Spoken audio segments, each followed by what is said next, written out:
বলার মতো আমার অবস্থা নেই, কারণ আমি আমার নিকট আত্মীয়ের বাড়ি যাওয়ার পূর্বে আপনাদের সামনে এসে হাজির হয়েছে। আমি এখন পর্যন্ত আমার নিকট আত্মীয়ের বাসা সেখানে যাইনি।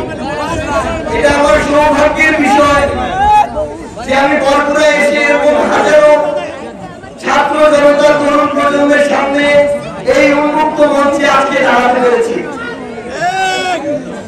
আপনাদের প্রতি আমাদের জাতীয় নাগরিক পার্টি এনসিপির পক্ষ থেকে কৃতজ্ঞতা এবং বুক ভরা ভালোবাসা সবসময় থাকবে।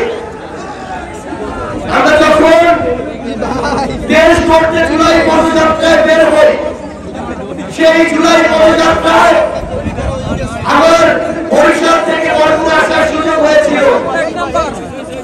এই যে রাস্তা, আমরা এপাশে যে রাস্তা দিয়ে বরিশাল থেকে বরগুনা এসেছি, এই রাস্তা দেখে মনে হয়েছে এই রাস্তায় 100টার বেশি মরণ ফাঁদ আছে। বরগুনার মানুষের জন্য এই রাস্তায় যতটুকু না সোজা রাস্তা আছে, তার চেয়ে বেশি রাস্তার বাঁক আছে।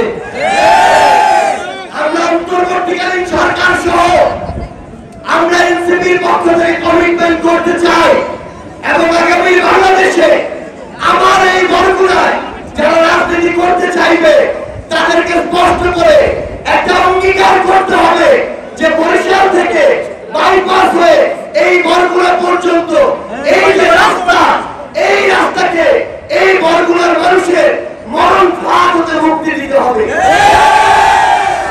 আমরা বরগুনা শহরের অনেকে গরিবে ঘুরেছি। এই বরগুনা শহরের রাস্তাঘাট দেখে আমাদের শুধু একটা জিনিস মনে পড়ছিল, ওই হাসিনা যে দেশ ছেড়ে পালিয়েছে, আমরা জানতাম ওই হাসিনা এই দক্ষিণবঙ্গকে নাকি উন্নয়নের জোয়ারে ভাসিয়ে দিয়েছে।